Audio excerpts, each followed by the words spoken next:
Doctor Haider Ali, এখন আপনি আমাদেরকে বলবেন যে রমজান কারিম চলছে, আমরা তো জাকাতও অনেক সময় দিই, রমজান টু রমজান আমরা জাকাত দিয়ে থাকি। তো এই যে রমজানে আমরা জাকাত দেব, আমরা স্ট্যান্ডার্ড হিসেবে কাকে ধরবো, স্বর্ণকে নাকি রৌপ্যকে? জি, ভালো বলছেন। আসলে জাকাত তো আসলে রমজানের সাথে সংশ্লিষ্ট কোনো ইবাদত নয়, কিন্তু তারপরেও আমরা যেহেতু রমজান মাসে সওয়াবের একটা বিষয় আছে, সে কারণে রমজানই আমরা অধিকাংশই জাকাত দিতে অভ্যস্ত। ভালো, এটা খারাপ নয়। এখানে যে নিসাব দুটো কোরআনে এসেছে আমাদের যে শরী বিধান ফিকহের কিতাবে, সেটা হচ্ছে যে স্বর্ণ 7 ভরি অথবা স্বর্ণ 7.5 ভরি আর রৌপ্য 52 তোলা, যেটা 7.5 ভরি।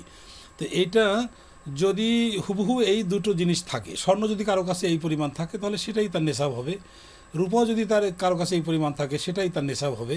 কিন্তু যদি মিক্সড হয়ে যায়, অর্থাৎ কারো কাছে কিছু স্বর্ণ আছে, কিছু রূপাও আছে, আবার কিছু বাণিজ্যিক ব্যবসায়িক কিছু অর্থও আছে, গচ্ছিত কিছু অর্থ আছে, এগুলো সাংবাৎসরিক প্রয়োজন এবং ঋণ পরিশোধ শেষে যদি এটি মিনিমাম রূপার যে মূল্যটা আছে 52 ভরি রৌপ্য, আমরা যদি 1,500 করে ধরি প্রায় 70,000, বা যদি 18,000 টাকা করে ধরি, 1800 টাকা করে ধরি, তাহলে সেটা 95,000 চলে আসবে, বা এই 90 থেকে 80-85 এর মধ্যেই।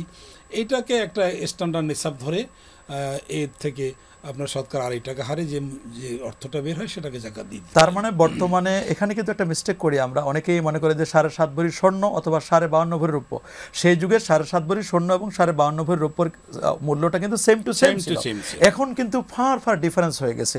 7.5 ভরি স্বর্ণের মূল্য এখন প্রায় 10 থেকে 10.5 লক্ষ টাকা, আর 52.5 ভরি রৌপ্যের মূল্য 70-80 হাজার টাকা, যেমনটা আপনি বললেন। তা আমরা কোনটা ধরবো? আমরা স্ট্যান্ডার্ড হিসাবে ধরবো মূলত রৌপ্যকে, যেখানে আনফাউলিল ফুকারা, গরিবদের জন্য কল্যাণ হবে, গরিবদের উপকারী হবে, ফুকাহায়ে কেরাম এটাকে ধরতে বলেছেন। তা আমরা যদি বর্তমানে কারো কাছে, নিজের কাছে থাকুক অথবা ব্যাংকে থাকুক, ডিপোজিট যেভাবে থাকুক না কেন, যদি 1 বছর স্টে করে কারো কাছে 70 থেকে 80 হাজার টাকা থাকে, তাহলে শতকরা 2.5 টাকা, 1,025 টাকা, 1,02,500 টাকা আমরা জাকাত দেওয়ার জন্য এইভাবে আমরা পরামর্শ দেব।